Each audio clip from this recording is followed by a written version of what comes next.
Hey. Welcome. I am super excited. I feel like I'm loud. I am really pumped. Today, I'm going to show everyone pretty much my blueprint to podcast. And so if you have idea, an idea about starting a podcast, or even, you could even use this for starting a YouTube, whatever platform where you're going to use your voice, you're going to use your idea, you have some thoughts. This is going to help you start, right? So many times I see people, I have friends, literally, like, check this out. I've had friends that have been talking about starting a podcast for 7 freaking years. I actually was just talking to one the other day. 3 years she's been thinking about starting a podcast. Can you imagine the impact that person could have had at this point when it comes to starting the show? Like, the impact could have been wildly successful. But what happens is, if we don't start, we think about, oh man, I have to get this equipment, or I need to get this editing, or I need to do this for production. You need to do all the things. But what happens is you do none of them, because when you pump the thing up and it's like so big, it takes away from the intent, and your intent goes to all the things that's not going to help you become successful. And so that is my goal today. My goal today is to show you exactly how to turn your voice into impact. And that is using my Easy Podcast Blueprint. This is a framework that I've used to help folks go from day 1 all the way to day 60. And this is the actual architecture for building the platform that you own. And the folks that listen and they do this exactly, they build this exactly how it's built, right? This framework, they are the ones that are successful when building their show. I've had folks that the first week when they start their podcast, they send me a screenshot. I should have put them up here, but they send me a screenshot and they say, "Hey, Tony, you would never freaking believe that I just got this message saying that my podcast is already being seen and downloaded from folks all across the world. Apple just sent me freaking a notification saying that I'm on the new and most noteworthy list," right? So that does not happen if you don't have a structure to your platform, and not just a structure to the platform, but the right structure, right? And I'll be honest, I don't think that it is anyone's fault when they start talking about all the technical stuff when it comes to gear.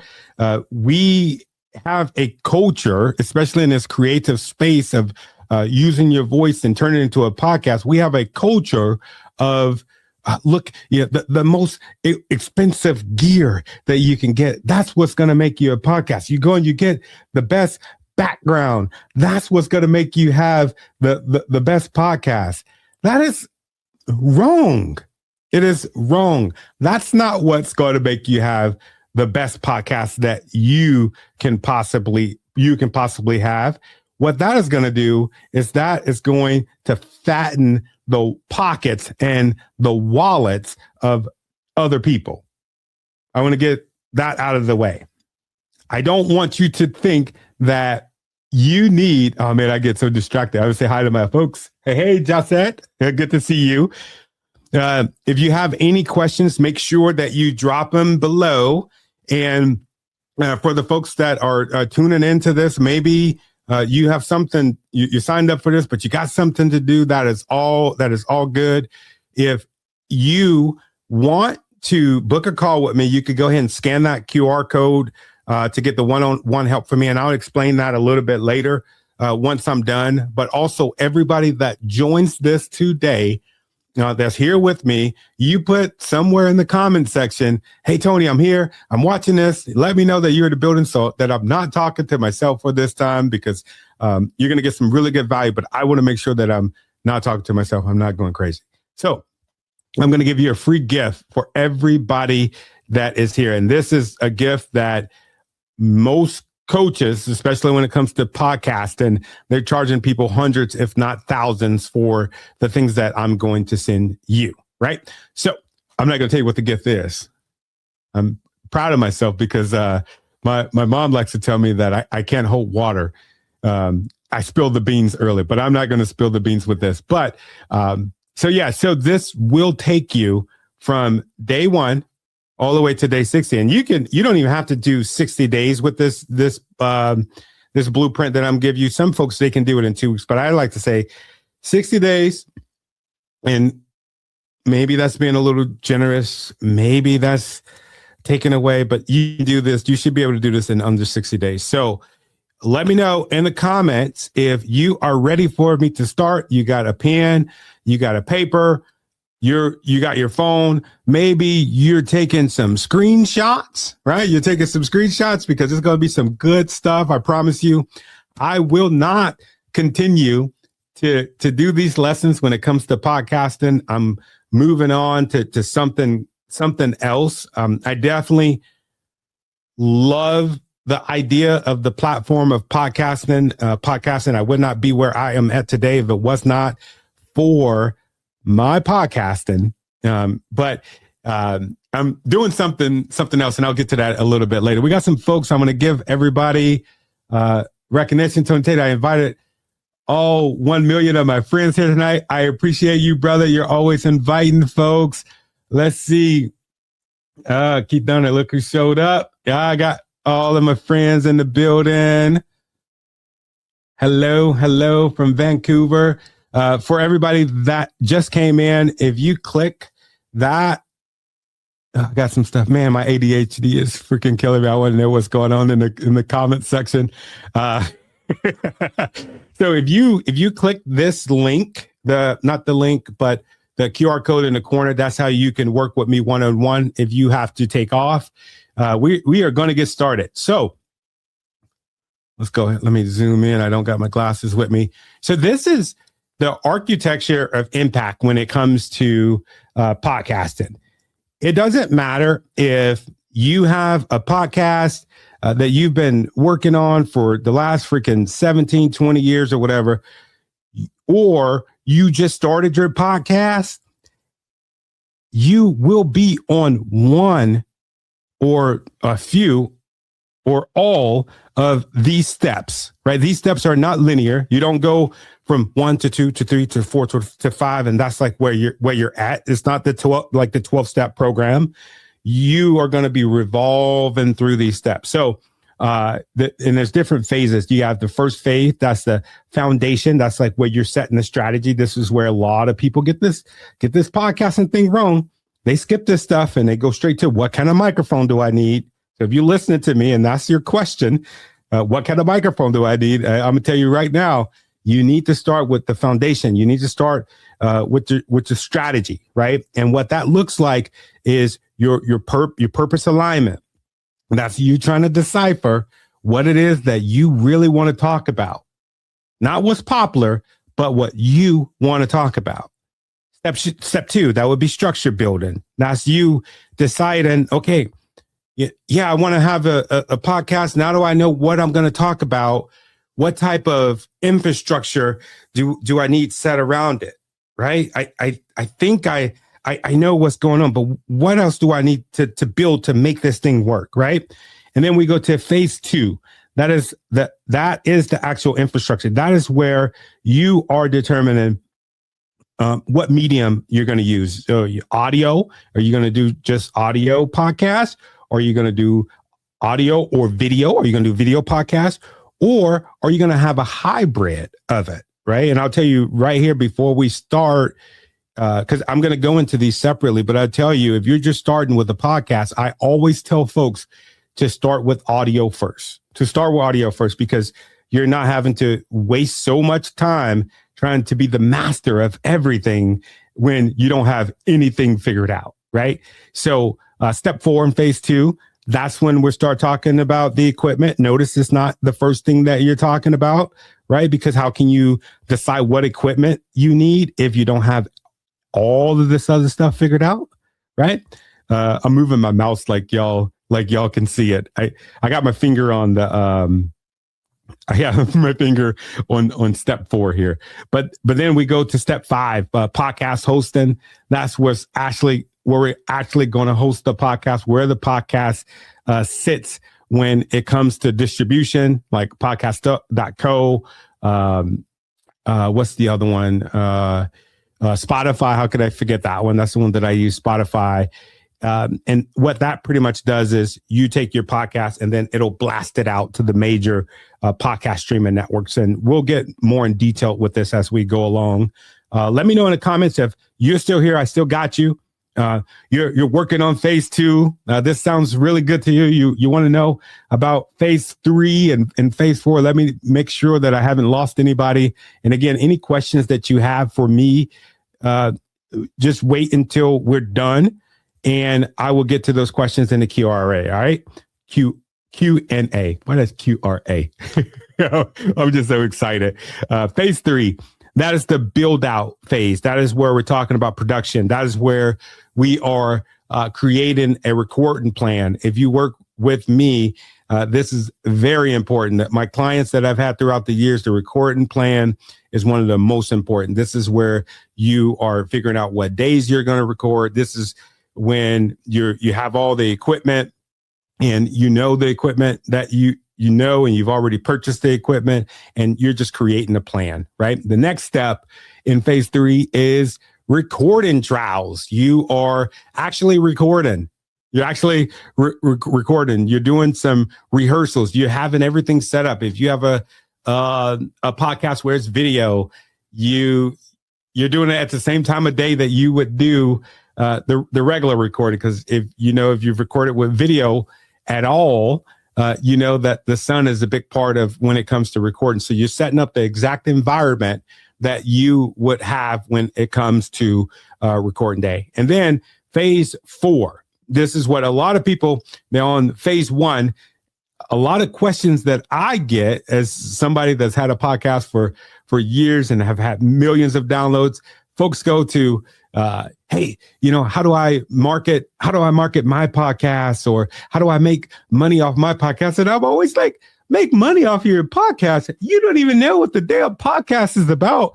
What do you mean? How do you make money on your podcast? You need to go down to phase 1 and start working on the purpose alignment. You need to work on the structure, right? Phase 4 is you got all of this stuff.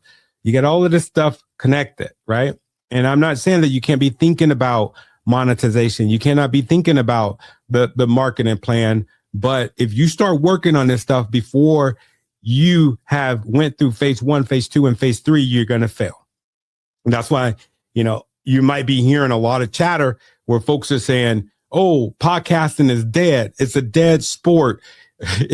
Nobody's using it no more. It's so saturated. It is not saturated.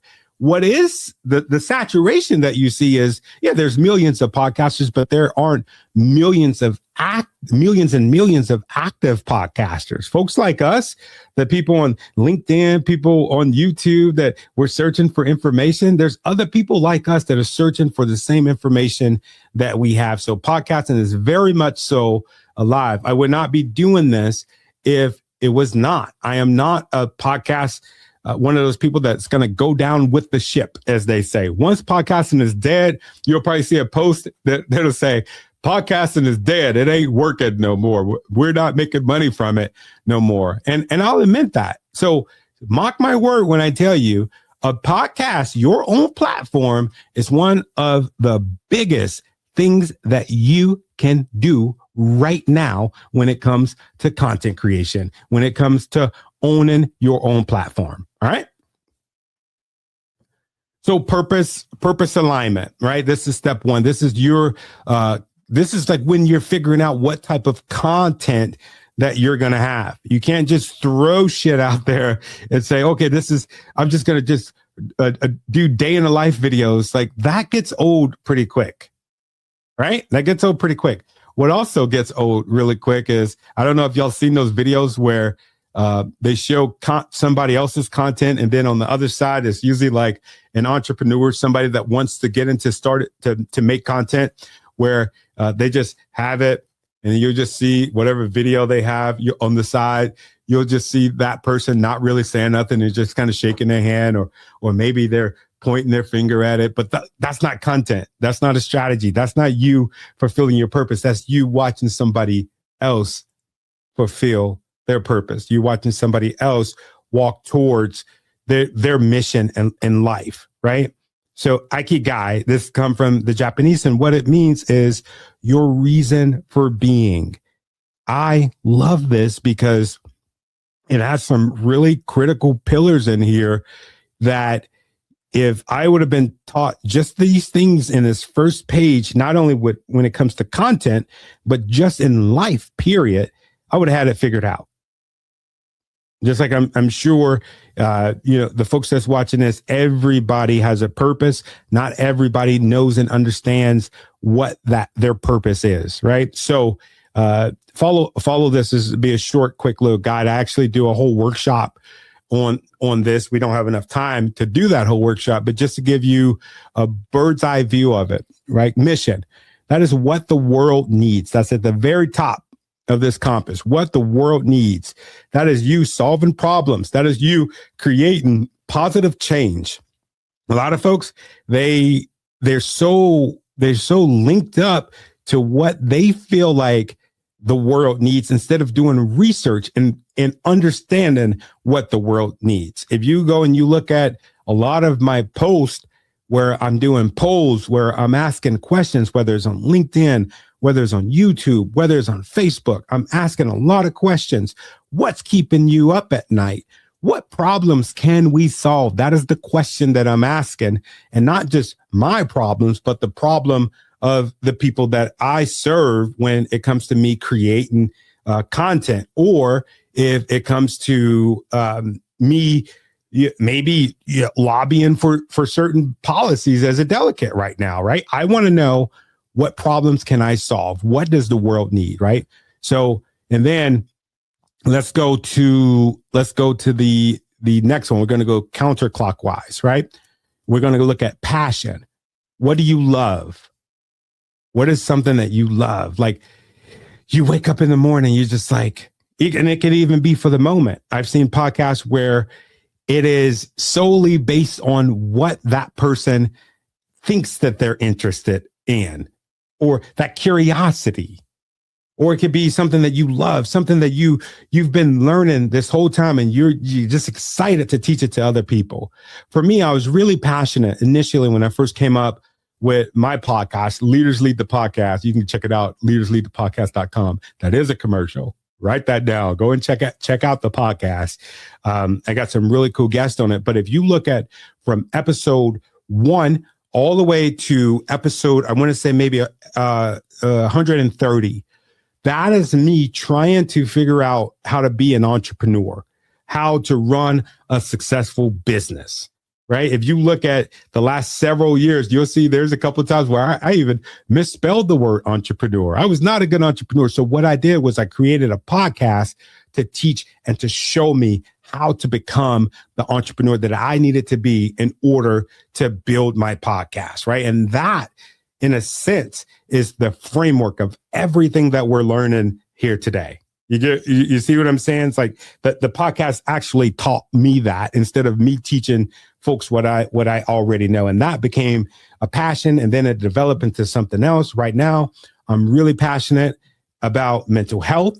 My family went through something that, sometimes you go through something where it actually changes you for your whole life. And that's what happened to me. And if you listen to the podcast, that's what it's about. It's more about resilience now than anything, right? So what's that one topic that excites you, that one topic that you love, right? And then you go down to skill. What are you good at? What are your unique abilities? What are some experiences that you have that you can share? Those are really good segments. I love the podcasts. There's some podcasts that I never thought that I would listen to. Podcasts about gardening. I never thought that I would like a podcast about gardening until I became a gardener. But guess who has those podcasts? Well, no, novice gardener. Don't get me lying. I'm a novice gardener. But I listen to the podcasts of the folks that are master gardeners. They have that skill. They have that unique ability. They have the experience. They can tell me, hey, Tony, you're watering too much. You're flooding the seeds. You're doing this. You're doing that, right? They have that skill. And then if you look at the last one, when it comes to the Ikigai, the reason for being, I want you to look at what you can be paid for. This is very, very, very, very important. I'm not one of those prosperity podcasters where I'm telling you, hey, you have a podcast so you can make money, you can become a success overnight. And it's just the most beautiful thing. Like your ass is going to work to make that money in podcasting, but it might as well be something that you have a mission about. It might as well be something that you're passionate about. It might as well be something that you have a skill in. So do you think right now, what can you be paid for in this very, very moment, right? When I first started my podcast, I was like, I use this same formula that I'm giving y'all. What can I be paid for? Man, I've been in the Marine Corps. I work for the Department of Defense Fire Department. I've been motivational speaking. My topic has been leadership because all of those things kind of connect. You know, I've either been influenced by a leader or I've had people influence me because of my leadership. Boom. Leaders lead the podcast, right? That's where that came from. And it was based off of what I figured my industry value was at that time. So be thinking about your mission. Be thinking about what you're passionate about. Be thinking about the skills that you have or the skills that you want to acquire. Be thinking about something that you could be paid for, and take a screenshot of this so that you could come back and actually workshop this. And I'll tell y'all right now, the gift that I'm going to give everybody, because I know I'm covering a lot of information here. And the gift that I'm going to give everybody is I'm going to give you a copy of this. And I'm also going to give you my notes. My notes are going to have references to places that will give you a lot of these same blueprints that I give the clients that I work with one-on-one, right? So that'll be a gift. If you've been here and you've rocked with me this whole time and you're still here and you're going to be here with me in the end, that's what I'll give you. That's what I'll give you, right? So let's go to the next one. Who's still here with me?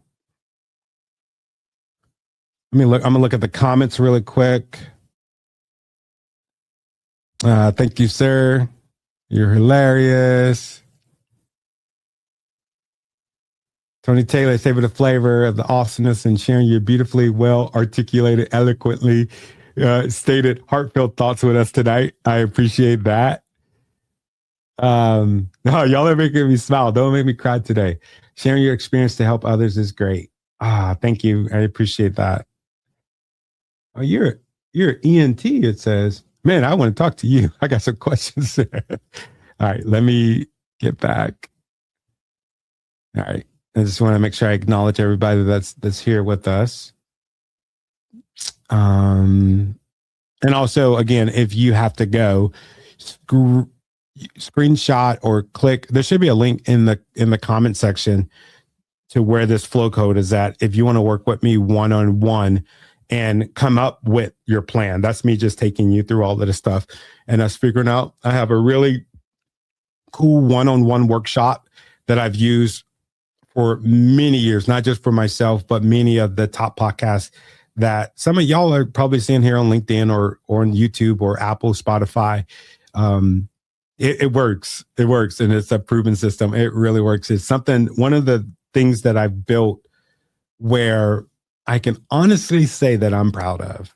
I'm really proud of the way that I've, because I have ADHD. Throughout the years, I've gone and done certain things that I was like really curious about, really inspired about. But this podcasting space has been really a game changer for me. And I'm proud that I took the time to like learn it the way that I learned it. And I'm even more inspired to show other people how to do the same thing. So yeah, if you want to work with me one-on-one, go ahead and hit that QR code in the corner, screenshot it. click on it, and it's also in the comment section. So we're going to go to step 2. And if you remember, step 2 is this part down here at the bottom, phase 1. We're still basement floor, still working on our foundation, right? So let's look at this. Structure building. This is the blueprint of the talent format. The first thing is the solo podcast. That's just like me, how I'm talking to you right now. It's a direct monologue, expert commentary. Yeah, I'm an expert. You like that? No. High authority. That's what you're going to get when you do it. There's been multiple studies. The person that stepped on the stage, they are considered to be the authority of the room. I know a lot of times folks that have a fear of public speaking or just a fear of being seen, they don't realize this, but the minute you put that microphone in your hand, you put that camera on your face, you are seen as a high authority. And there's nobody that is saying, oh my God, I just wish that person can fail. That's what a lot of us think, that, oh, they want me to. No, chances are they're listening to you so that they can learn something from you, right? And so with the solo part, the benefit of it is low logistical friction. I'll tell you right now, one of the things that I don't do myself is the logistics of bringing guests on my show, because it's tedious and there's a lot of friction. You got to get the dates lined up. There's a lot of things that you have to do. And there's a way that you can overcome that. And I'll hit that once we get to the next thing. But if you want something that's low friction and you just want to sit down and hit record, solo is the one that you want to do, the one that you're doing it by yourself. And yeah, there's some benefits and there's some drawbacks to it. The benefit of the interview style is you're doing it one-on-one with somebody. You're asking them questions. You're not just you're not just taking and absorbing the heat yourself. You got somebody else that's doing it with you. So if you're the host, you're asking questions, and they're the ones that are kind of like on the ropes answering the questions. It's not just you. You're throwing the punches, right? And that could be really, really fun. I did an interview this morning with someone who is running for office here. I think they're running for to be one of our legislators here in Washington. And man, I miss the one-on-one interviews because I'm very curious as a person. So I want to know like all these things, and I love it because that's why we're there. We're in that room so that we can answer those questions. And how easy is it for you to have a list of questions that you've already thought about ahead of time and that you're going to ask that person, or you're asking them the question straight from your heart. Like, what do I need? But you always got to have some sort of structure to that. You can have panel style interviews. I have clients who prefer to have I can't talk. Panel style interviews. Let me. All right. I got to give a confidence back up. Panel style interviews where you have like a box or square of different people on virtual, or you have all these different people on stage. But when it comes to having a podcast and it's like a virtual podcast, kind of like in this setting, it's a logistical nightmare trying to get all those people together. If you're not doing it live, it's a logistical nightmare in trying to edit that stuff. So, I mean, it's high networking.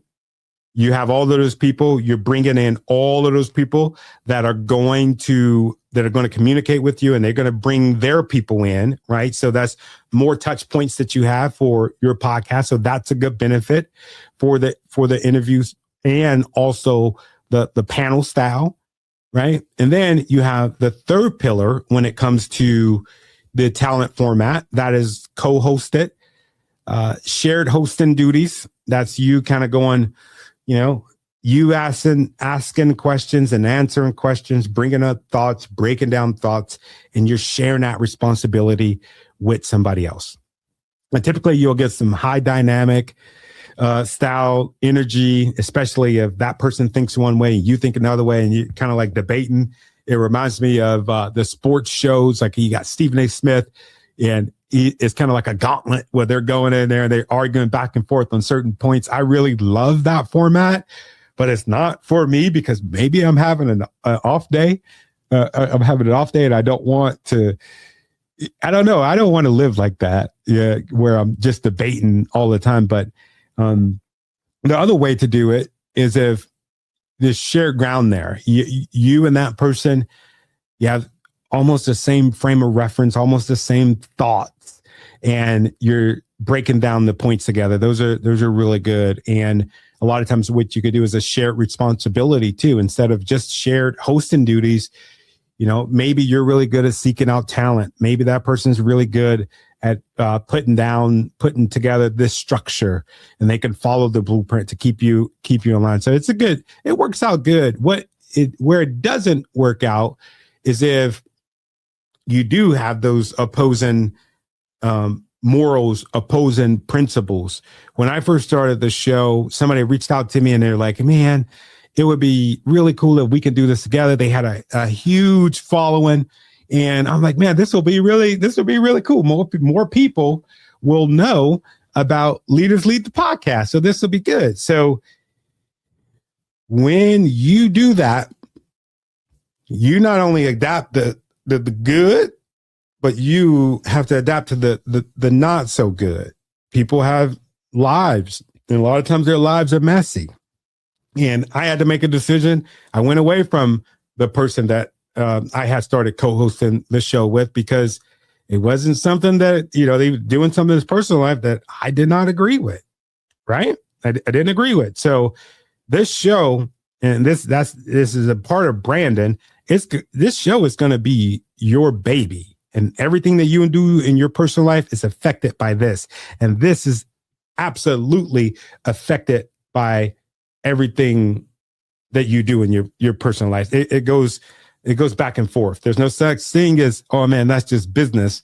There's no such thing. A lot of people, when I talk to them, man, even with, people that I love that are in my life, they'll bring up, man, I heard you say such and such thing on your podcast the other day, and it was amazing. That really changed my life. Right. So there's some intersection in there, and I will be 100% with you when it comes to this. I'm giving y'all a really good breakdown, with this. I just had a thought. The people that you interview, it's the same thing. I have had to scrape interviews because I did not do my due diligence in the very beginning. I had people come on the podcast where I didn't believe in the things that they were saying. I didn't believe in the people that they were supporting when it came to politics. And I'm just like, you know what? This is my show. I don't rock with that. And I don't want that on my show. But then things start change and you have to get rid of certain episodes. I have a few that, I not so proud of. So I had to get rid of them. So keep that in mind. Right. And there's a way that you could platform opposing views without it becoming, connected to the views that you have, right?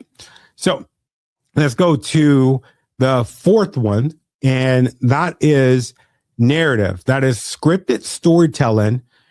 Usually it comes with sound design, high production value, and in-test editing. Those are those ones where it's telling you a story. You got some amazing B-roll. I really love this content, but I have never made this kind of content. I've made short form videos, but when it comes to long form content, man, I myself, I won't even venture to go that route because it takes a lot of time, right? It takes a lot of time. And usually just starting off, I don't know if the value as far as reward is I don't think it would be beneficial for somebody that's new and making content, right? So the bottom part, consistency over length, choose a frequency. This is a good one. You have some folks, they'll have a daily podcast. That's them doing it daily. If you got a daily podcast, I highly advise you to have the editing stuff not be a big deal, meaning that it's okay for it not to be edited down the way that you would expect it to be, like perfection, right? You're just going, right? There's a lot of successful podcasts out there that don't have, that's not edited insanely well. But that's daily. You got weekly. That's the one that I suggest, a newer podcaster, weekly episodes. You got bi-weekly. That's typically where mine is at right now. Every 14 days, I noticed that that's the sweet spot with my show. And then you have monthly. Then after that, you can do quarterly and semi-annually. If you're a solo creator or you're working with a friend or a partner, you don't have a big organization, you need to stay away from monthly. If you're trying to grow, stay away from quarterly if you're trying to grow, because the algorithm is going to look like it's going to take a long time. It's going to take a long time. Me personally, with me doing my show, every week or bi-weekly, I'm covering so much ground in a short amount of time. And starting a new podcast, me and you start it, and you're going to do it quarterly, and I'm going to do it daily or weekly or even bi-weekly. I'm going to bypass you because it's just not going to work. So keep that in mind. Let's go to the comments. Who do we got? Hello, Yolanda. Good to see you. Savor the flavor.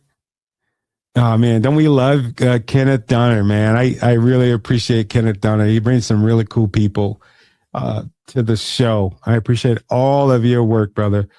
LinkedIn user, hi. I wonder who this is. Thank you, sir. I got some really cool people. All right. I can go back to my slides. All right. The anatomy of an episode. This is step 2. And we'll go through this.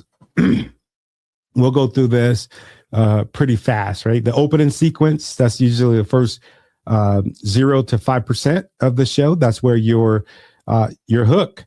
That's where your hook. You're giving the episode preview. That's your podcast intro or your sponsorship message. Usually the hook is, you don't waste a whole bunch of time trying to, read off a guest bio.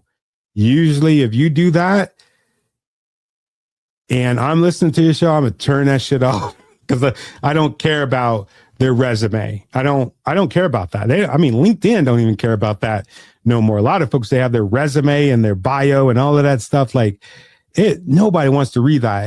I'm telling you, it's the most boringest freaking content that I've ever seen in my life. So you want to hook them in.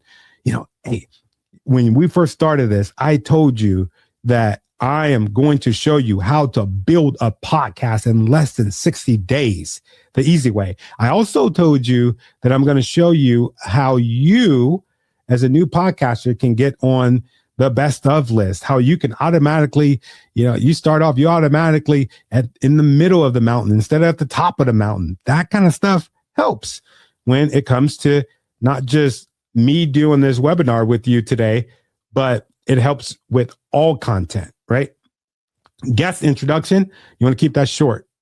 I just let folks know if I'm doing a podcast and I'm talking to somebody and they're going to educate me on, let's say if it's fighting Lyme disease or something like that, I'm going to say that this is the leading expert in XYZ, and they're going to show us exactly how to get from A to Z, just like that. Boom. And then you go into the third phase of this. This is probably, there's, in it 10 to 85% of your content. This is the core engine of the content. This is the stuff that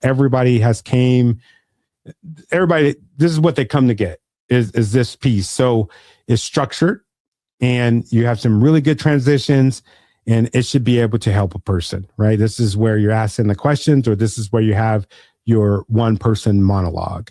And then you have the outro. That is the episode summary. That's you thanking the guest. That's you giving a good call to action. If you're a new podcaster, write this down. If you're a new podcaster, your call to action, even if you have a guest, it should not be, hey, download my guest book, or, go and get coaching from my guest, or go and get coaching from me.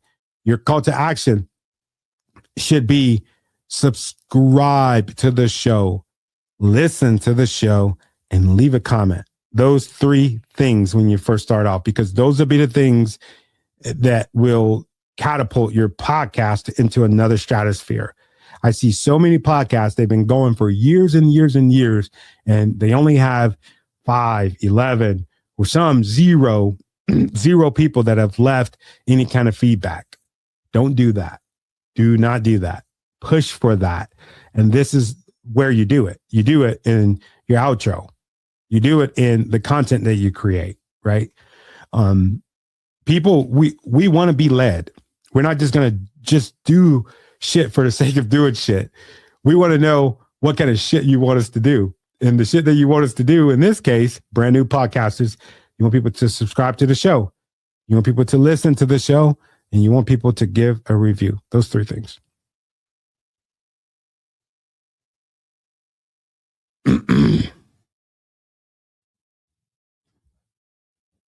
All right, I'm going to take a drink really quick.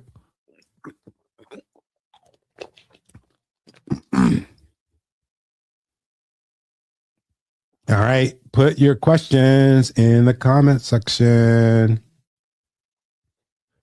and I will make sure that we get them. So step 3, this is the medium determination. And when we're talking about medium in this context, we're going to go audio.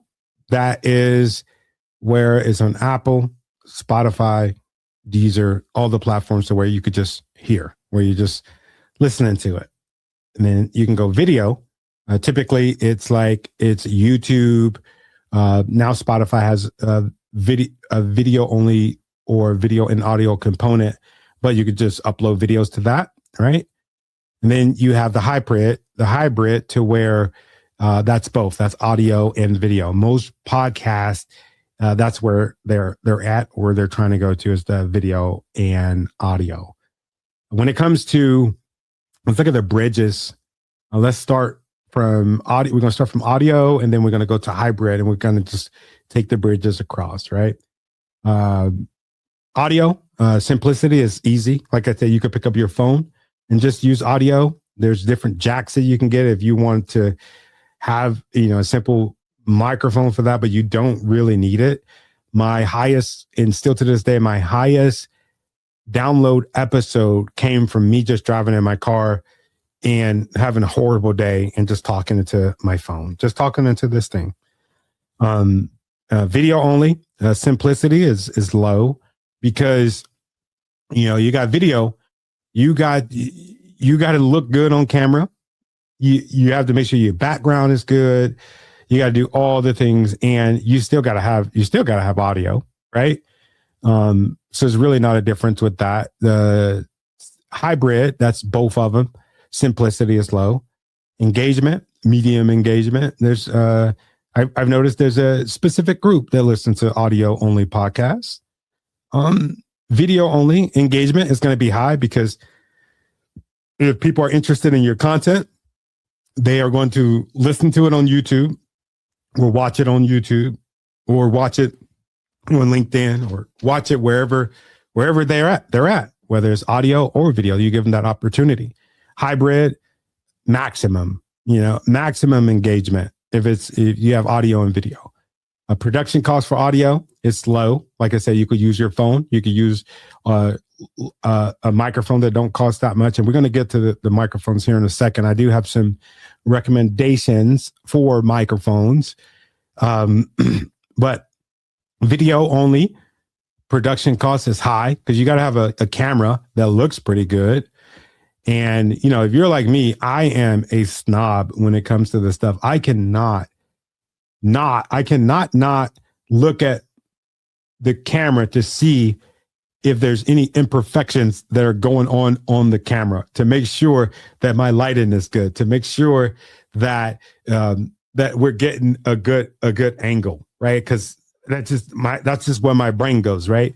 But the production cost can be high for that, because if you have big standards in how that's supposed to look and how that's supposed to sound, it's going to be high.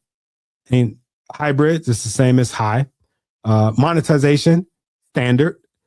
If people are just listening to your voice, it's going to take a special group that's just voice only, a special different type of company. But I know if you drink like Gatorade or something like that, they want you to be on video, right? So the monetization is going to be premium. They're going to give you premium dollar for video and hybrid.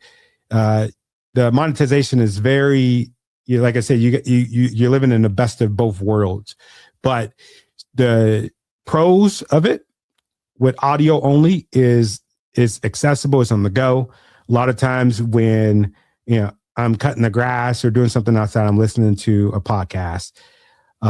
You could focus on your storytelling. You don't have to worry about the visual effects. That's you practicing. The cons of it is you're going to miss the visual monetization.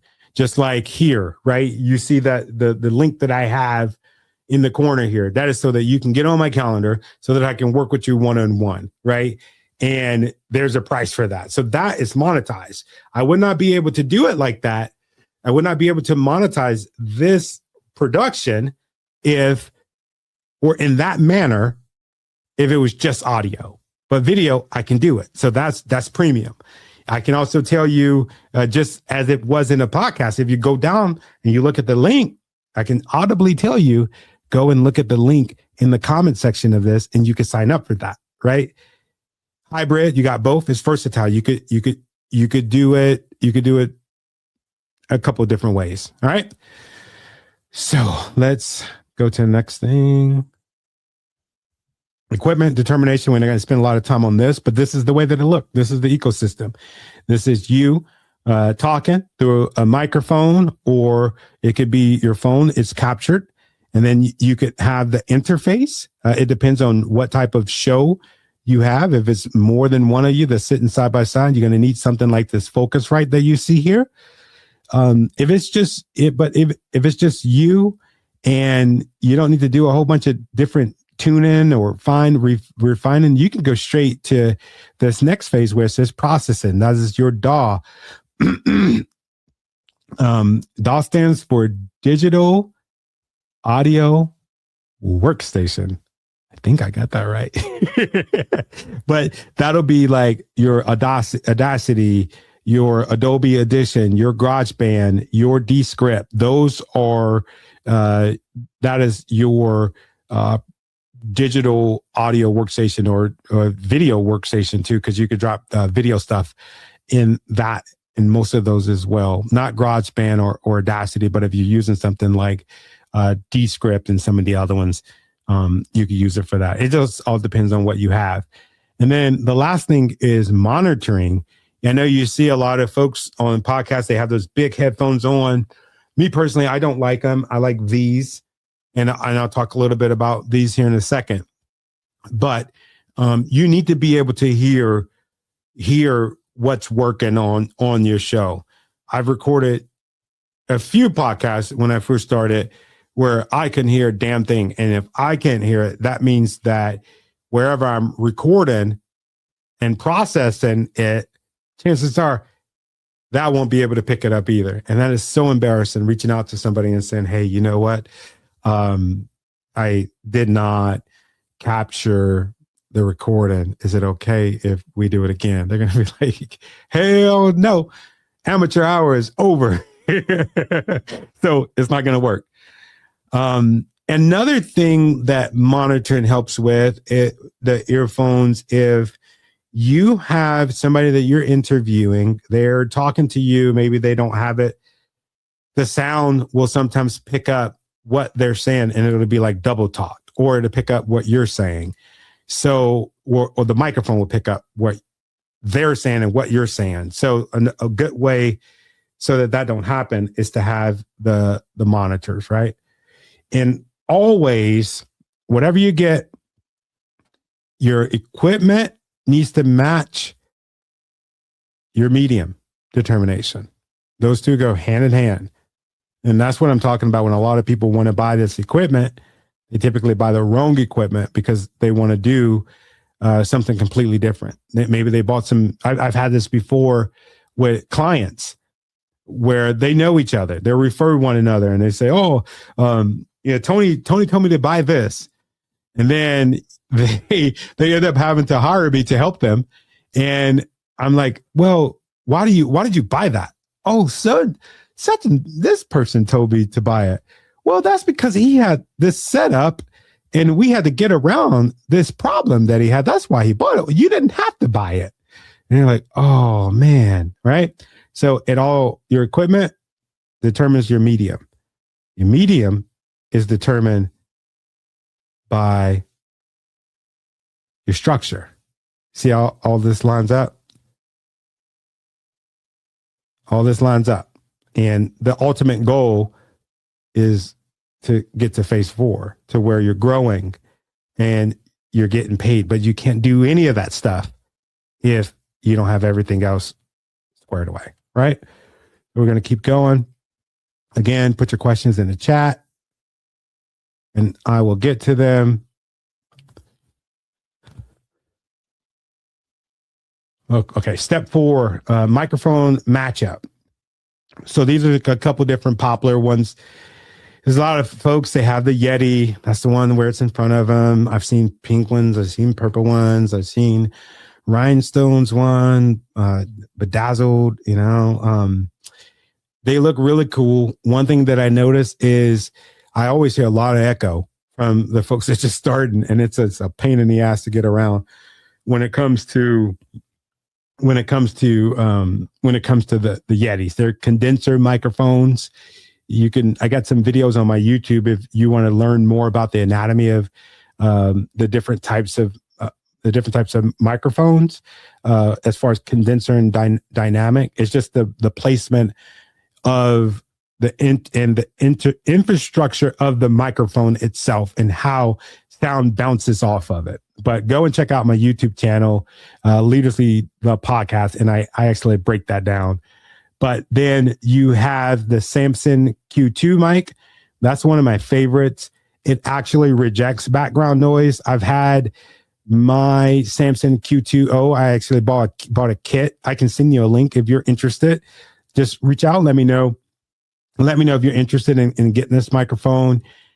I'll send you the link to it. But I've had that microphone for 7 freaking years before I switched over to this microphone that I'm using today. And this is the premium dynamic with voice isolating technology microphone. It's one of the best. And it looks cool. I'm not gonna lie. I remember there was a point in time I was like, man, I'm not a professional podcaster until I get one of those fancy mics with a boom. But it's not that big of a freaking deal. You can literally do all the things with your phone, or do all the things with any of the mics that I've mentioned before. But the two at the bottom are definitely my favorite. And that budget is anywhere from $50 for the Blue Yeti. And if you go all the way down to the Shure MV7, that's anywhere from like $249.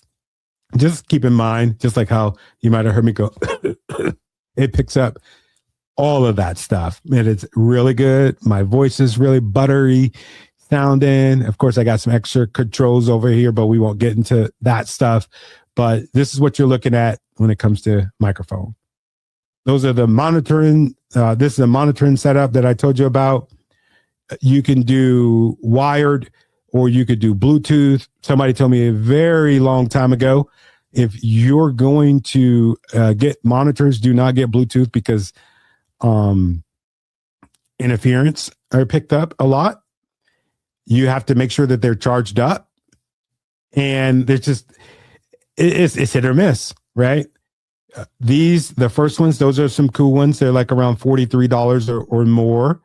That's kind of the studio standard, closed back over ear. You're going to get zero bleed into the microphone, meaning like you could put your headphone, you could put it like to the microphone and you won't necessarily hear the screeching, which is good. That's happened to me before, where I had some other headphones and I kind of jumped scared because it went like in my ear. It's fucking horrible. So that'll help you stop with that. The next one, the video stealth option. I love these. These are the ones that I actually have, the Shure Aonic 215 headbuds. They're going to start at $99. I like them. It takes a while to get used to these. So they'll be really stiff around the ear. But if you look at these, they are super flexible. They go around the ear and you put them here. If you notice, a lot of performers, they have these. Not so much, they're not wired like this is, but a lot of performers, they'll have this so that they can hear themselves over the crowd and just hear themselves in general. Just like if somebody was to come downstairs here, I wouldn't necessarily hear them and be thrown off. I hear my voice, and if I'm talking to somebody on here, I can hear them. And I think it looks better. I think it looks better than those big bulky ass things. My head is already big. I don't need like the big headphones to put over my ears. I did start with that, but it just looked funny. It didn't look like me. So then if you go to the next one, these are the professional grades. Shure makes a really good pair. It has a collapsible design. It has the enhanced frequency response, and they're pretty good. A lot of studios they use those, and they're very durable. Put your questions down below. We're going to do a Q&A once I'm done with this. I'm almost to step 9, and again, thank you for the people that have stuck around for this conversation. And for you sticking around for this entire conversation, don't forget, I'm going to send you this video, and I'm also going to send you my notes, and I'll send you the rest of the videos that I did in this series for free too, because I want to help you build a podcast. I want to help you build your podcast, one-on-one. But if you want to do it yourself, and maybe you don't have the resources to hire somebody to do it, I want your voice to still be able to get out there. That is very important. Now, more than ever, in the times that we're living in, your voice needs to be heard. And the voices that are being amplified the loudest right now are the voices when it comes to the independent folks, independent media, independent journalists, people like me. When I get my news right now, I don't go to Fox. I don't go to CNN. I don't go to MSNBC. I go to podcasters, the folks that are just holding their phone and talking to you. Maybe the fancy stuff the only thing that's fancy on there is just the title, right? It's not even that fancy, just like a red block. Those are the people that I trust. And now more than ever, it's not just me because I'm stubborn, but that is where our society is going to, where it's the independent folks like me and you that are doing it. I'm seeing independent podcasters take over Fox, independent podcasters take over CNN when it comes to podcast downloads, when it comes to more viewed people on networks versus YouTube. YouTube is freaking killing these networks, right? So I want you to be able to make this content, right? And so it's very important because you have a voice. There's something that you have in your head, something that's been stuck in your heart that you need to get out. And it's very important. Let's listen to this really quick. I always play this when we have these. I think now is a good time. I want you to listen to this really quick. It's very inspirational, at least to me. I was reading something by Howard Thurman that really grabbed me. He was an advisor to Mahatma Gandhi, to Martin Luther King Jr., and to Albert Schweitzer. And I was reading and I couldn't go to sleep this night. He said, the ideal situation for a man or woman to die is to have family members praying with them as they cross over.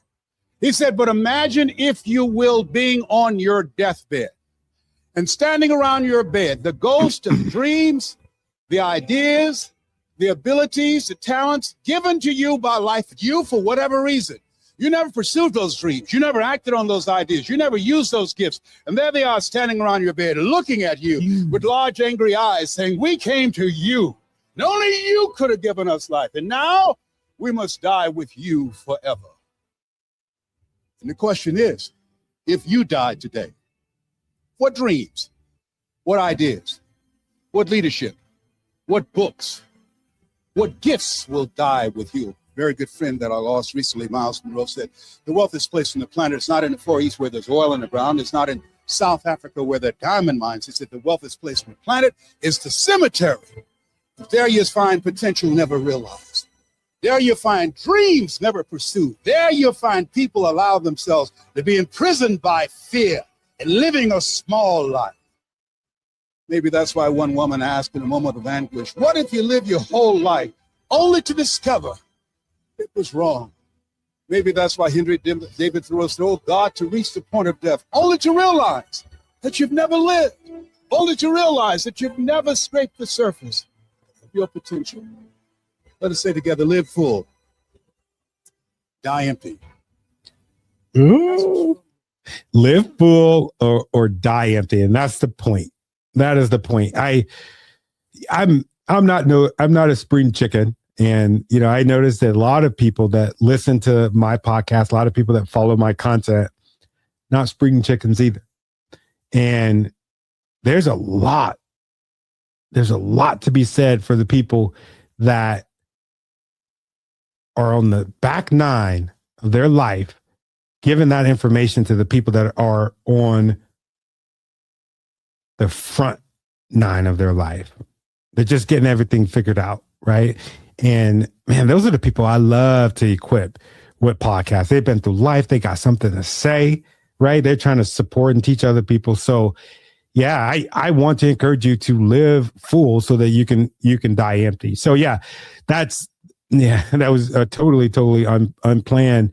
But whenever I think about using a voice, I think about those words. I think about those words from Les Brown. I think about those words from Miles Monroe, as far as the graveyard being the richest place on earth, because those folks are the people that died.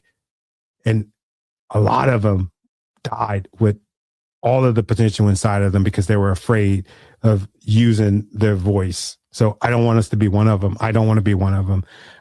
So yeah, if you check out my YouTube, a lot of this content is definitely there. Click on a link in that I'll give you, and I'll send you all of the content that I have on this as well. I'm getting off track. Step 5, hosting. These are your distribution points. As far as these will be the places that you could use to distribute the podcast, meaning after I record my podcast, I take it, I package it up, I edit it, I take the podcast itself, the audio file or video file, and then I upload it to one of these platforms that you see on the screen. And then what they do is they take that podcast episode and they shoot it to Apple. They shoot it to Spotify. They shoot it to Pandora. They shoot it to Sirius. They shoot it to Amazon. They're like Spider-Man. They shoot it all to all these different places for you so that you don't have to shoot it. They're the ones that's taking care of it for you, right? So you want to make sure that you use one that you're comfortable with and make the decision based off of what hosting you're going to use that's going to be able to support you. And I would tell you right now, the biggest mistake that podcasters make, and I made this mistake too. When I first started, I went to a podcast hosting platform that I had to pay for. And I wasn't making any money then in podcasting. I was making $0, but I was paying 20, was paying 30, was paying $40 so that people can shoot it out to you when I didn't need to do that. Right. So you don't need to do that right now. Red Circle, they're the OGs. They're a really good company. I remember like when it was around the time when they first started, good quality, right? You can reach out to the CEO of the company right now and he'll reach back out to you. I've seen it myself. Really, really, really good company. Podcast.co. I use them after I came from Red Circle. There's a payment that you have to make. It's every month. I think you could do better. Libsyn, they're cool. They've been around for a long time. A lot of the OGs in podcasting use those. Buzzsprout, that was one where I forgot. I think Buzzsprout might have turned into Spotify. But I think no, they didn't turn into Spotify.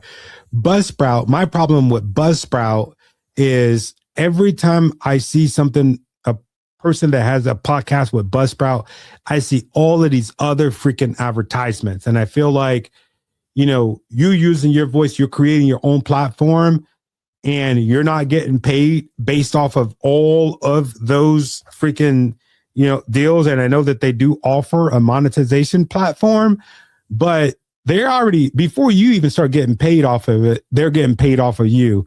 And even if you have the free version, me personally, I wouldn't rock with it. Transistor, I know a lot of people use that, but I want to highlight Spotify. Spotify, they're really good right now. At first it was just, you upload the podcast to Spotify and that's where it's at. But now they're doing the whole spider web thing where they're shooting it across and they're doing it for free. I personally think that they're trying to rival Apple Podcasts because,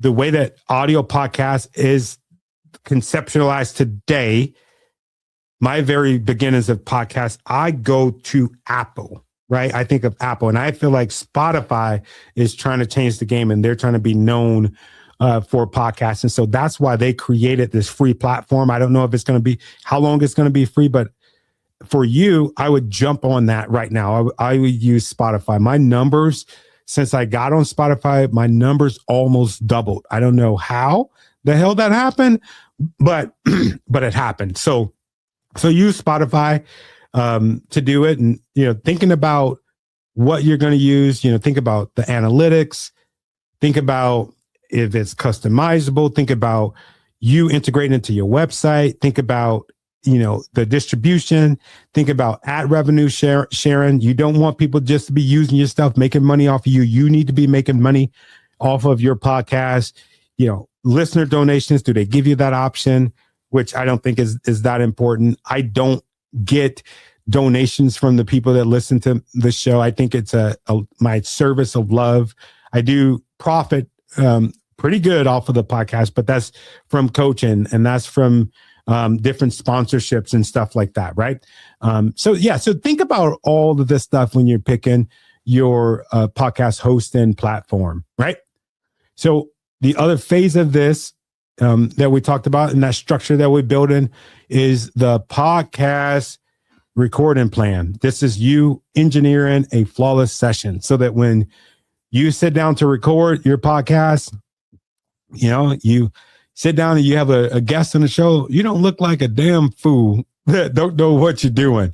Or you sit down by yourself and you're scrambled all over the place. You don't feel like a damn fool when you're recording your podcast. If you have a plan, an actual recording plan, things will go really smooth for you. A lot of my clients, they use the same recording plan that I use, that I send to them. And it's, A to Z, right? If you're going to have a guest, if it's going to be just you, what is going to help you figure out what your point is, what are you trying to go to with this podcast? What do you need to set up this podcast? And it should only take you about 5 minutes to fill out that plan. And for the folks that schedule the session to get one-on-one help with me to actually build your podcast business plan, if you hit that QR space up there, I will actually give you a recording plan. We will hook up for an hour and a half. Usually I'm like 2 hours. I go for however long it takes to give you that value that you've paid for, but I will walk you through those steps. And I'm getting ready to where this is actually going away. That service that I have, it is going away because I'm doing some other stuff. And yeah, I'm kind of refocusing my attention and not doing this. But so grab it while you can. And that's not fake scarcity. Once it's gone, it's gone. I'm giving you the game right now. So please take advantage of it. Step 6, the recording plan. It's going to help you define your objectives, your desired tone, your atmosphere, specific outcomes, environment lockdown. It's going to help you be able to think about the things that you probably wouldn't think about. When I first started recording my podcast, I wouldn't tell nobody in the house that I'm recording. I would come in here, I'd hit record. Next thing you know, the door open. Hey, Dad, I need some. Where's the toilet tissue? Or, hey, Dad, what's for dinner? Or, hey, Dad. So now I have a checklist. For me right now, more is mental. It's a mental checklist where, hey, y'all, I'm getting ready to record. I'm going live. And then I actually have a placard that I did not use just now. Such a hypocrite. But I have a off-air placard that I'll put on the outside of the door. So you can, so if they walk past, they'll see that I'm on air or off air, right? And it works really good. But for you, as a new podcaster, I don't want you not being able to have a successful show because you didn't do the simple things like have a good recording plan, right? Role clarity. It's going to, you're a moderator, operator assigned, communication guidelines, and, kind of like the way that things are going to work. You're going to have all that stuff down. Content prep is going to keep you on point. It's going to keep you outlined. You're going to have your different resources, everything that you need at arm's length. I don't want you going off the fly. Marketing plan. Let's look at this case study really quick. This is to kind of highlight a marketing plan for a podcast that I worked on, a really good podcast. I'm really proud of the owner of this podcast. We worked together, and I'm telling you, his numbers, just like that, met and exceeded every freaking goal. He's getting speaking engagements. He's doing so many different cool things with his podcast, right? But this is the way that we marketed the podcast. And if you follow these 4 things, exactly how I'm going to teach them to you right here, you will be able to hit your goal. For him, his target was 500 downloads in 3 months. I think he quadrupled that, right? You can go and check him out. Warrior Servant Leader Podcast. He quadrupled that.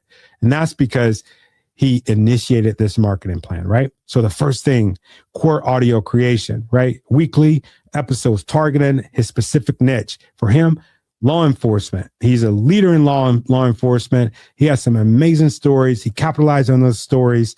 And his age group was 21, anywhere from 20 to 65, right? And so he created that content. Boom. First thing, create the content. Core audio content or core video content, but we're using audio just for the sake of this. Second thing he did was he took that content and he either took the audio or he took the video and he made short form video clips, or he did blog recaps. And that's something that you could do, right? So you have that micro content, take it, do something with it, right? Viral clip, video clips. If you're on LinkedIn, and you got a pretty good follow on LinkedIn, use LinkedIn. If you're on Instagram, good follow on Instagram, use Instagram. Facebook, use whatever other platform that you're currently communicating with people. If you have a mailing list, use that mailing list, right? Send them that micro content, bite size. It's just like when you go to Costco. Oh man, I love Costco. You go to Costco and they have the samples, and they're cooking, maybe it's like some rice, some jasmine rice. Last time I went, the dude was cooking up some jasmine rice, and he had this orange sauce, and then he had some vegetables, and he's like mixing it together. He had this cup, and he's like, "Hey, you want some rice? Here you go. Come and taste it." I go and I taste it. I'm like, "Oh man, fireworks just float in my mouth," and I just freaking hear the the angels from heaven. Whew, it just tasted so good. And so I go, all right, cool. And so I saw it. And then, I just kept going, because I get it and go. I don't want nobody to see me in the line. Get it and go. But it was so good. And I talked to my wife, man, that food was amazing. So you know what I did? I saw him again when I hit the other owl, when I hit the owl where the salmon was at. I saw somebody else enjoying it. And I go back up.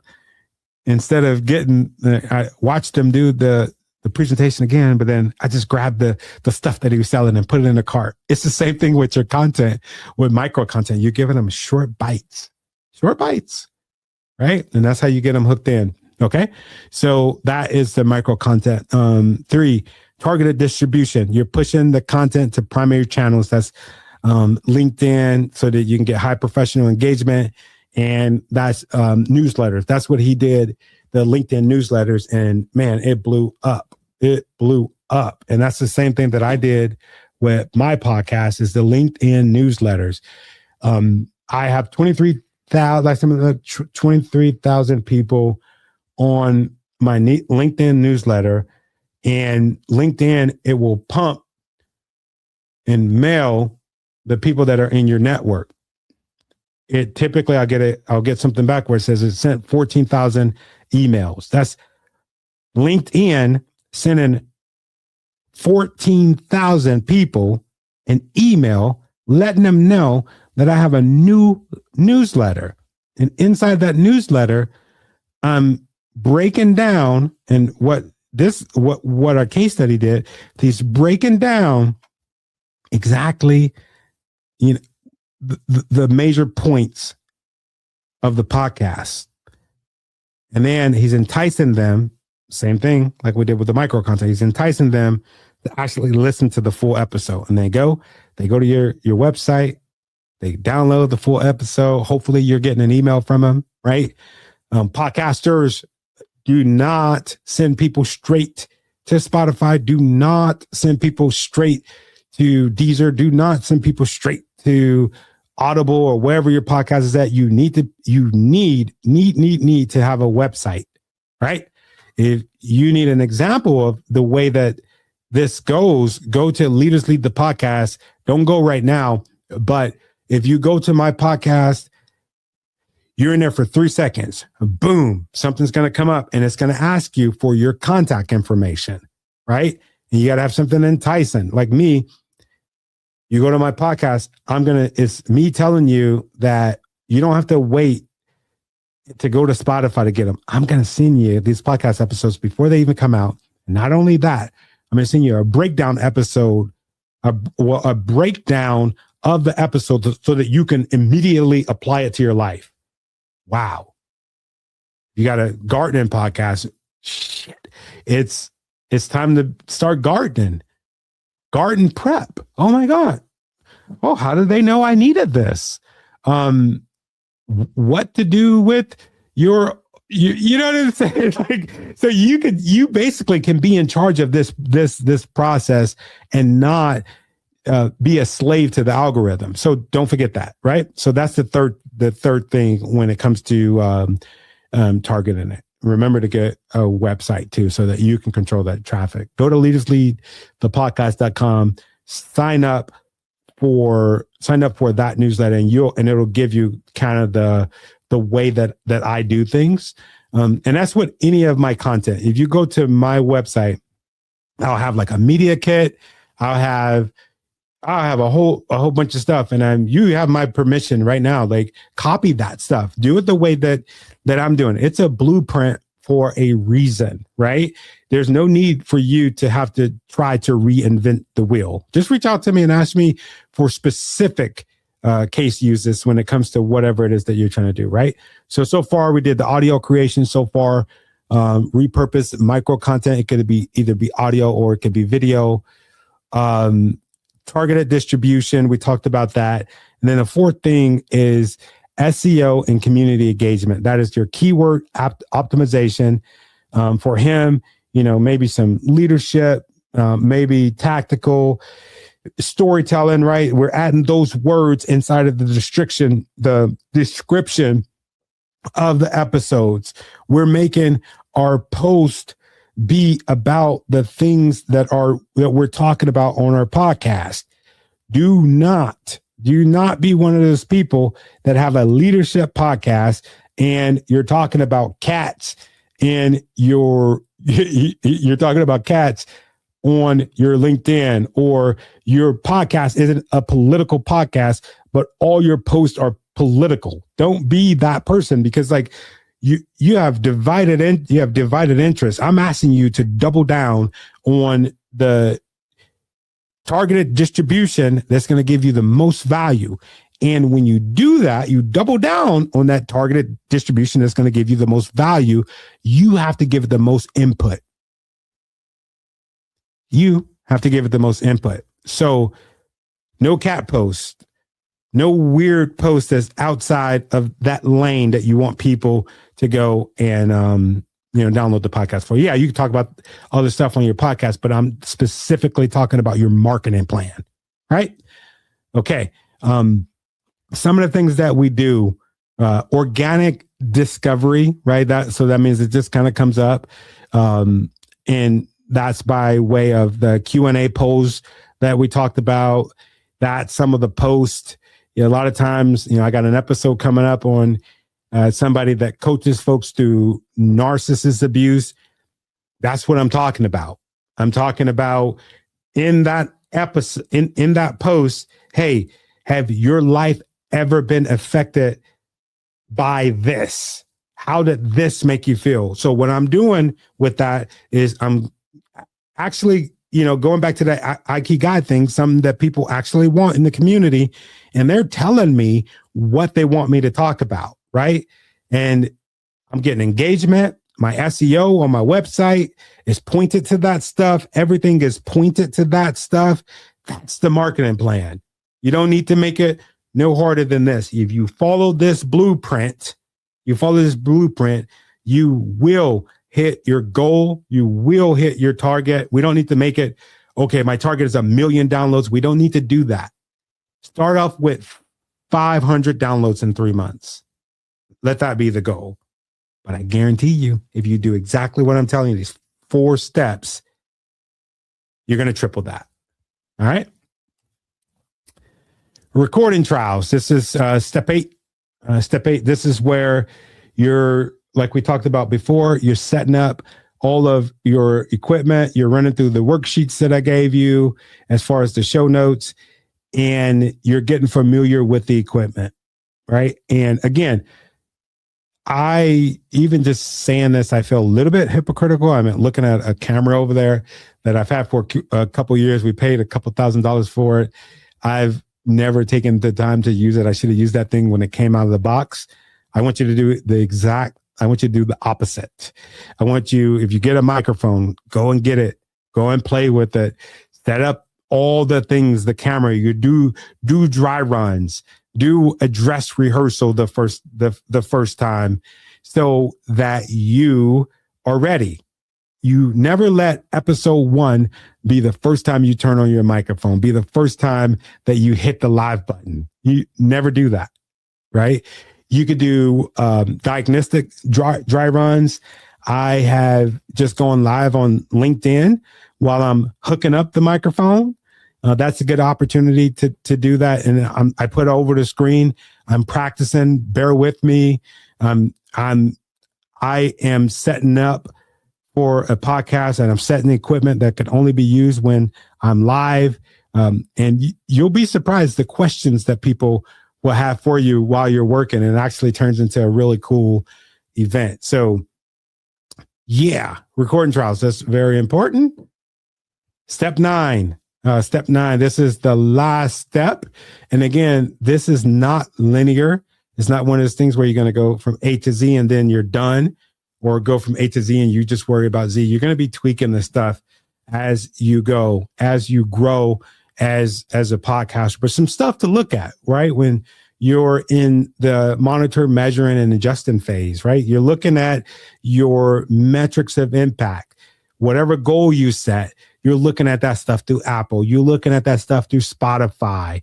You're making sure that you're actually growing, and you're making sure that you're actually not stagnant? And if you are stagnant, why are you stagnant? You're asking people questions. You shouldn't be over year one with only 1,000 downloads an episode. You should be way above and beyond that, right? So you're actually adjusting. You're not staying the same. You're growing, and you're looking at listener retention. Are they staying for the intro? Are they leaving the intro because it was too long? Where are they dropping off? When you start asking questions, do they start leaving? Maybe you're asking the wrong questions, right? These are the things that you're looking at. You're looking at engagement rate. Yeah. Where are you getting the most engagement? If you're doing a lot of posting on LinkedIn, but maybe Facebook, they're engaging with it more. Maybe the plan that you have is more targeted towards Facebook, and maybe you can cut off doing the marketing for LinkedIn. Maybe the emails are working better. What is your community telling you? And they'll tell you exactly what's wrong or exactly what's right with your podcast without you asking them. But you are going to ask them. That's part of this. But the way that you find out without having to ask them is by looking at this information, looking at your downloads, listening to your listener retention. Where are they dropping off at? What platforms are they engaged the most? And one thing that I don't want you to do is become a slave to the downloads. That, remember, these metrics, they're only there for you to track and for you to adjust. They are not the sum to everything.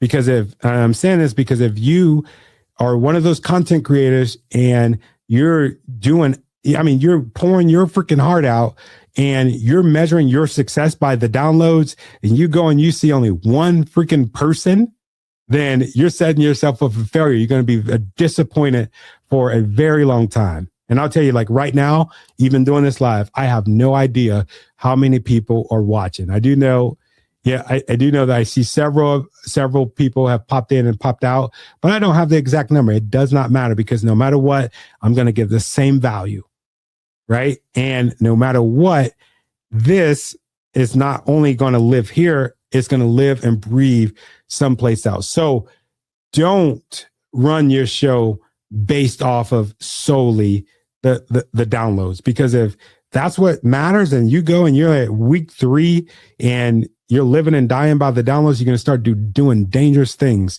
And I'll tell you, one of the most dangerous things that you could do to your podcast that will completely derail it is if you buy listeners and you buy downloads. If you have the word podcast and anywhere in your bio on LinkedIn or YouTube, you know exactly what I'm talking about. There are literally thousands of people that are reaching out to you, I'm sure probably on a monthly basis, asking you if they can help you with organic reach for your podcast. That is not organic. They're sitting up someplace with maybe 1 or maybe 1,000 phones or 1,000 phone banks downloading that stuff, and it's surging. It's going to look good. You're going to feel good. You're going to get that dopamine, and it's just kind of like an energy drink, right? You drink that energy drink, it makes you feel good. You start getting a headache. The numbers start going away. And then what happens? You need some more of that energy drink. You need some more of that dopamine. You're going to go buy yourself. It's not sustainable. It will tank your podcast. So don't do it. I actually have a really good friend that did this, and I don't know if it correlates or not, but I would say within 30 days after buying bots for his podcast, the fucking podcast was obliterated. It was done. It was done because you can't keep up with that. Once you got so high, you bought those damn downloads. Sometimes there ain't no coming back, and it's not a shortcut. I promise it's not a shortcut. It actually hurts you more than it'll help you. So, but yeah, monitor, measure, adjust. And then step 9, this is when this is your business engine pretty much, right? You did all the things at the bottom. Now we're at the top. We got this podcast is built. The podcast is built on credibility. You got credibility, got some authority. You got an audience. you're doing things right.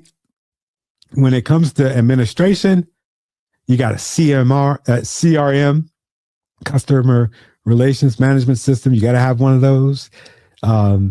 You have a Calendly. You're using that Calendly for booking for your guests. You got your business license. If you got a podcast, you got to have a business license. Now you have to. You don't have to have it legally, but I think it's a smart thing. You look at this podcast like a business, right? Then you're looking at the monetization. Well, yeah, if you collected money, it's a business, right? But direct monetization, the way that works for podcasts, you have sponsorships. A lot of people, they have a goal of 3. I think that's reasonable sponsors by year 2. But you're not starting this podcast thinking about sponsors. You're starting this podcast thinking about value.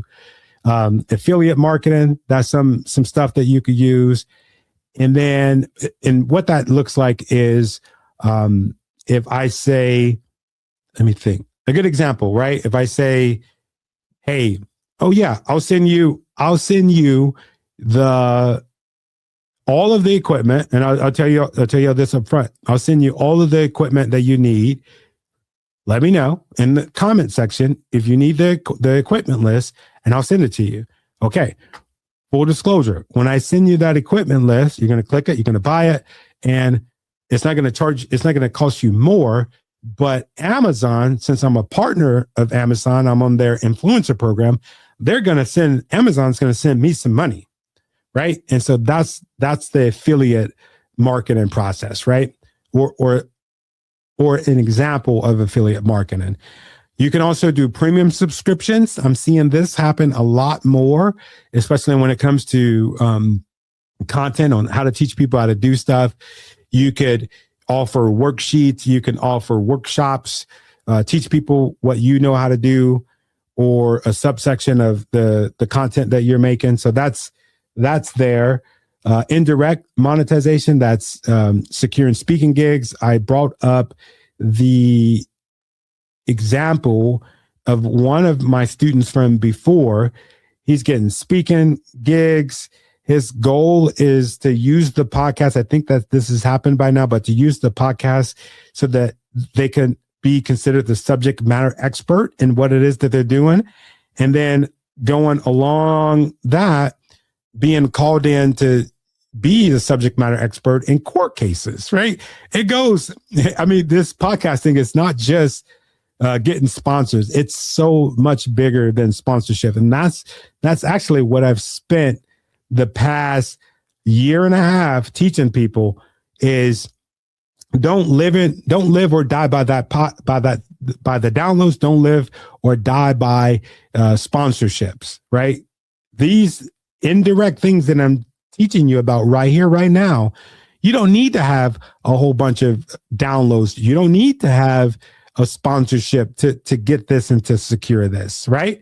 The indirect monetization is literally what helped me not to have to go back to work during COVID, right? Getting speaking opportunities based off of the podcast. Literally me not going to a podcast, but me doing exactly what I'm doing, talking to you right here is how I was able to sustain the same quality of life that I had before I started my own business to now up to this point and even better, right? So the list goes on and on. Authority building. This is considered monetizing it, right? Monetizing it isn't just capital, but pursuing niche awards, right? There's awards. I know there's this episode on the podcast where we talked to Enrique Gonzalez. He's here on LinkedIn. I don't know. I don't personally know nobody that's gotten more podcast awards than when it comes to him. He actually taught me how to get podcast and awards and how significant that was. For me, I'm just like, oh, shucks. I'm just here, I'm just here doing my podcast and this is my labor of love to the people. And he's like, no, man, you got a good show. You need to freaking get recognized and you need to get that. And it's because of him that I won Media Professional of the Year in 2023. Right. And that gives some weight, right? If you're hiring me as your coach and I tell you that I'm the media professional of the year for an organization, it does some good, right? But it's not just the thing though, because I don't want you to go out and start paying for awards. I think that's weird. There's a lot of organizations that make you pay. I think even the Webbies make you pay for the award. Don't go paying for freaking awards. It's weird. That's all I would say about that. It's just weird. So yeah, the biggest thing that I want you to get from this is to stop second guessing and start using your voice. You already have what most people are missing. That's the story. You got a story. Everybody has a story. You got a message. Everybody has a message, and you got a reason to speak up. There's so many content creators being created right now at this point where we are, political climate, where we are in the world when it comes to morals and comes to togetherness, our planet, all of these different things, man. There's something to be said. And I know that you're probably the person to say it. So that's the blueprint. That is what I've used to get to this point where I'm at right now. All right. That's me using my voice. Podcast is heard in over, I think 93 different countries, 21 different, 21 different. I just feel weird saying this stuff, but because I'm not bragging or I don't know. I want to inspire you to use your voice. I had a fear of public speaking my whole life, all the way up until probably about 7 years ago when I started my podcast. And man, let me tell you, I'm so glad that I did it. I am so glad that I did it. I mean, even if you're watching this and you're like, hey, I don't care about starting a business. That's not where I'm at. I just want to just make good money doing what I'm doing and still working for somebody else. That works too. When I was doing my podcast, still working, man, there was 2 big jobs that I had. I made the most money I've ever made in my life. And I thought it was the weirdest thing. They did not interview me. They didn't interview me at all. The last person said, I feel like I already know you. I'm like, what the hell? What do you mean by that? Oh man, I listened to your podcast. I've seen some of your videos. Such and such Larry, he's been subscribed to your newsletter on LinkedIn for the past 5 years. So you're good. When can you start? That literally happened. Right. And it's not because I'm just this amazing person or whatever. It's because I fit in certain places. You fit in certain places. Use your voice, your unique voice to get into the places where you fit. And a podcast is a way to do it. YouTube channel is a way to do it. Making content on LinkedIn is a way to do it. Right? No more is content being monopolized or should be monopolized by the big freaking professional media companies. We have taken over.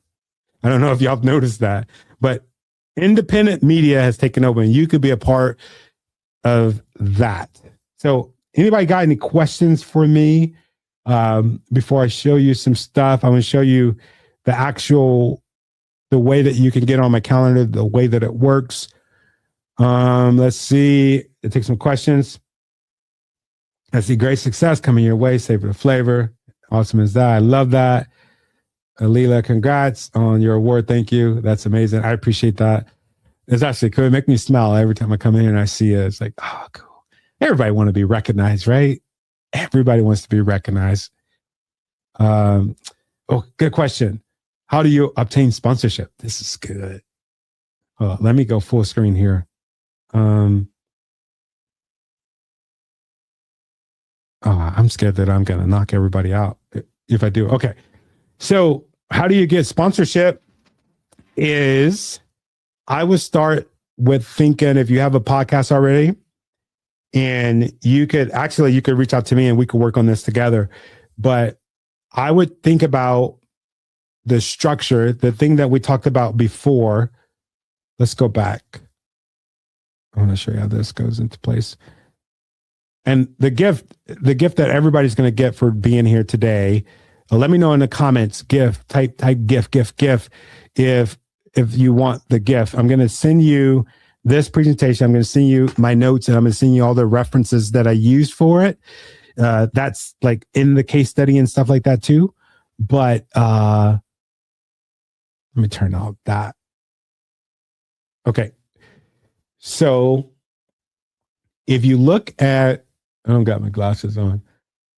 If I don't have my glasses, so I got to look up a little bit close. And y'all don't want to see my glasses. I got tape on them. I got to go to the VA and get another pair. So these are the weird glasses that I'm rocking. I won't dare wear them on camera. I'm not that brave. So your purpose alignment, you have that. If you have the structure built, you've gone through the phase of equipment selection, podcast hosting, you know all of that. Freaking, you're squared away with your recording plan. You're squared away with that. Recording trials. You have a good marketing plan, right? You go here and you add that to the marketing plan. Not only do you market to the people that you're listening to, but you spend a great deal of effort in marketing to the people that you want to get sponsors from, right? And so what I do is I go on LinkedIn. Let's say I want a sponsorship for, I don't want to use Gatorade. I keep using Gatorade because it's here. Let's say I take my hat, right? Take my company hat. Ooh, Adidas logo. Okay, let me go onto LinkedIn. I'll go onto LinkedIn and I'll find people in marketing this with LinkedIn, maybe the chief marketing officer. Ooh, that would be really cool. Sometimes I forget to even follow up with these people, but I put them on my radar. I get on their radar and I'll start sending them messages, or they'll start sending me messages. We connect, and they know the game just like I know it. If they're not asking, I'm asking. What is it? What does a partnership look like? And I say, oh, you know what? I don't do that, but I'll let you connect with Sally. She actually does that. I'll put in a good word for you. I've been following your stuff for a very long time. A lot of my sponsors, that's exactly how they came about, was that very same process. And let me tell you, LinkedIn, I've noticed, is the best place to connect with folks. Instagram, there's thousands of people connecting to the folks that you would want to connect with for sponsors, or even people just to come on your podcast. They're sending DMs like crazy on there. But LinkedIn, I've noticed, oh my God, some of the people that have told me yes on DMs, in LinkedIn, blows my mind. Just like some of the people that told me no. I get told no quite a bit, but at least I get a shot. And I think with LinkedIn, you will get a legitimate shot. So that's how I do it on that level. But if you got all of this stuff intact as far as the architecture of your show, it should be a no-brainer, right? If it's Gatorade, I'm thinking sport performance. I'm some sort of athlete or some sort of coach someplace, or something along the lines of that. If I am a content creator, it's a camera, it's a microphone. It should make sense. So start doing a tally of all the things that just makes plain old sense to you. For me, StreamYard, right? They charge to use their program. What can I do to get this for free? Right? That's what you sponsor. That's what you, as a new content creator, a new podcast, you should not be coming out of more money than is coming in. And if that's your situation, you need to do an audit and figure out how can you get that stuff paid for. So get your mic. You can get your microphone paid for. You can get your Rodecaster, your soundboards paid for. You can get people to send you lights. You can get people to send you plants. You can get Calendly to support you. You can get LinkedIn to sponsor you, right? So that's how you do it. And if you're sitting around and, you already did that, right? Everything's all supported. You're just like, damn, who else can I get who else can I get to sponsor this? Listen to podcasts. Listen to the podcast. Listen to, there's a good video on my YouTube where I actually break this down on how to steal podcast sponsors. Just look at who else is being sponsored and write them down. I actually got a list. I got probably about, hit me up. I probably got about 1,000 different sponsors in my phone right now that I could just reach out to from my notes that I've just wrote down just from hearing other podcasts be sponsored by them. So steal them, take them. Chances are if they're on their podcast, they are willing to go on your podcast. That's how that happens. I promise. Very inspirational. Thank you for sharing your story. Thank you for listening. Hopefully, I hope that if you got some questions or need any help with any of this information, I hope that you've scheduled a call with me. That would be pretty dope. Please drop your podcast link. You can go to, let me see.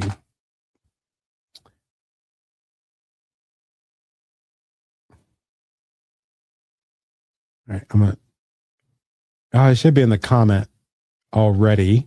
So you can go there to check out the podcast. Let's see, do we have some questions? So great. I'll have to watch the replay and take notes. Kenneth Dunn sent me. Oh, Kenneth is a man. Got that. Let's see. Coach Kerry Willis, we're so aligned. Besties beyond borders. That's cute. Gift? All right, cool. I'll send you the gift. I'll put that in the comments as soon as I get out of here. I promise. I'll make sure I send that in the comments. Any other questions we got off of any other content we covered? Like I said, I'm not going to be doing this content anymore. I feel like I've ran kind of out of things to say. Like there's a whole library on this stuff, and I have a coaching program and also a course that can show you, that can like literally walk you through all of this stuff. I've been giving it away on YouTube, so you can check out that. You just go type in Leaders Lead the podcast on YouTube. I'm silently giving away freaking everything, all the content that I got, and giving it away. Some of the coaching at some pretty reasonable prices as well. Like I said, I want to help as many people one-on-one or virtually as much as I possibly can. So if you click this link, I'm going to bring this up really quick, add this to the stage. Let's remove the slide. So if you click this link at the very top, and the link is also in the comment section, how do I go there? Okay. Yeah, I think I'm sharing. So you'll see, this will be the page that you'll go to, and pretty much any red button on this page will take you to where you can book an actual session with me so that we can work together. There's some folks that will take my 12-week 101 course. Well, we'll work together for 12 weeks and I'll build it. I'll build that podcast with you. I actually put folks like this, like you're literally in my phone. If you look at my phone, damn, can y'all still see me? Let's see. Let me know if y'all can see me in the chat. Damn, every time I do this or do anything with a phone or something like that, it doesn't work the way that I think it's going to work. But go to my phone. Okay. Anyway, that's not working. So, I can pin people in my phone, like my wife, my daughter, my mom, my sister, but then I have my clients in there. Right. So it's a program to where we're in lock and step and we're working together. But then we have, and that's this first person video that's here on this page. But then we have people like my friend Jimmy. Like we spent time together, and we and kind of walk you through what it would look like for him to start his podcast. What is he looking at, kind of thing. And then we got my friend here, where with his podcast, he had that stuff on his hard drives for like years and years and years. And, I'll let you hear from him. Let's see if it'll play. Did I do it again? Hold up. Oh, here we go. Yeah, I'll go ahead and play it. Hey there, I just wanted to give a shout out to the one and only Tony Taylor and express my extreme gratitude for the help he's given me over the past several months. Meeting Tony's been like a gift to me, because last month I finally released my podcast and I'm excited. I have 10 episodes out, almost 150 downloads, so it's getting there. And I would not have done this if it hadn't been for Tony. The truth is, I've kind of been a recovering people pleaser and perfectionist most of my life, all my life actually. And I had recorded podcast episodes 5 years ago, and they were stuck on my hard drive. And it wasn't until Tony said, man, get those out. They got to be heard. And he listened to him and he believed in me. And that is what caused me to move forward. So I have no doubt the only reason it's up and running is because of him. So if you're stuck, if you have a podcast that you're working on, he knows all the little tips, tricks, and secrets to get it launched and how to promote it. And that is cool. So Tony, you're the man. Thank you so much. I am extremely grateful.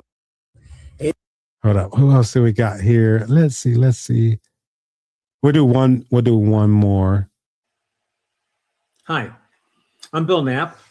I would like to talk to you just a few minutes here about somebody who's become a good friend of mine, Tony Taylor. I tell you what, if you have any interest in podcasting or in speaking, this is the man that you want to talk to. He is gregarious. He listens. He cares about the people that he works with, wants to make sure that they succeed. All too often you sign up for programs and people just hand you something and drop you. Not the way here. The way Tony operates is he works with you. He will take the time. You got a question, he'll answer it.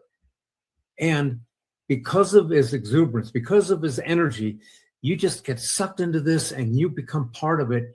And I feel that you will have a much, much greater chance of success if you work with Tony, because I just wish that I had learned about Tony earlier rather than later. So please consider talking to Tony. And I don't think that you will ever be sad that you did that. All right. Now that we're done feeding my ego. Okay. Let's see. So this is where you would go. So to book a session with me, this is pretty much what you're going to get when you book this session with me. And this isn't like working with me for the 12 weeks. Like I said, I'm halting that a little bit right now. And I'm doing these sessions where they're $225.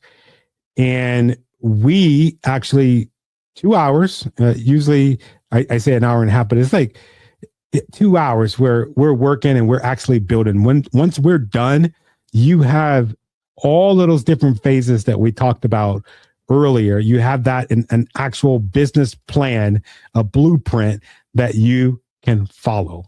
And usually a lot of my clients, they use that and it works. They don't need to hire me for the 12 weeks. They have the steps, they have the plan, and it'll help like really get you on your way. Like really, if you got a podcast right now, if you don't have a business plan for your podcast, I want to encourage you to create the business plan for your podcast. Otherwise, what the hell are you doing if you don't have it? And you don't even have to do it with me. I'm encouraging you to sit down and just do it. You can do it with ChatGPT, but if you want to do it with me, well, we take your situation and make it come to life. Just go ahead. Here's a calendar. I think I got that thing open until April, looks like May. So you could book all the way out until April and May to get on the calendar for that. Again, that's no pressure. Yeah, that's some great testimonials. Yeah, I paid them to do that. No, I'm just kidding. So yeah, that's how you sign up to do a call with me. I appreciate everybody that's been listening. I appreciate my good friend Kenneth Dunner for sending this to everybody. Man, I love what you do. We should partner up together. I think what you do is really cool. Man, any other questions? I'm gonna turn on the comments before I get out of here. Let's put the comments here. Let's see, what can there's some other content that I can go over. I'm one of those people, once I get started, I don't want to stop. All right. All right. So it looks like I don't have any questions. I've been going for almost 2 hours, so that's good. I am really, really grateful again to all of y'all that showed up. It means a lot. It definitely means a lot because, man, I remember when I first started doing these, nobody would come. I would just kind of be like sad. We're talking about why nobody showed up. It sucks. It sucks. But if I didn't learn anything else, if you very consistent and you keep showing up despite the hate that you get, even despite the love that you get, if you keep showing up, you keep doing the work, something is bound to happen. You keep getting rejected, something is bound to happen. If you already have a podcast and you're going after top gas and you want them to come on your show, do it. Don't wait until you feel like you're great, because even once you get great, you're still not going to believe it, right? So believe it now. Start acting as if you are great today, because you are. And there can only be one person that could be as great as you, and that's you. There's only one person. It's like there's only one person that could be as great as me at me being me, and that's me. So I don't polish myself up. I don't do like things so that I can look cool or I can look whatever. I just be me, and it works and it helps, especially when you're making content and you're putting yourself out there. So with that being said, oh yeah, it's right there. Go ahead and click that. If you want to book a call with me, there's a link to book a call with me for that session. It's like 30 pages. It is your business blueprint in podcasting. It's probably one of the best things that I ever created since I've been coaching organizations with building podcasts. I mean, it's phenomenal. I get yelled at a lot because I don't charge enough for it, but I want to make things affordable so that people could be able to use their voice to void out the bad voices in this world. There's a lot of that. And I want to be a proponent to the people that actually add good value to good people, right? And a voice for the people that maybe they're not so good people, but maybe your voice can help them change. So that's kind of where I'm at with that. Let's see. We got any more people in the chat before I go?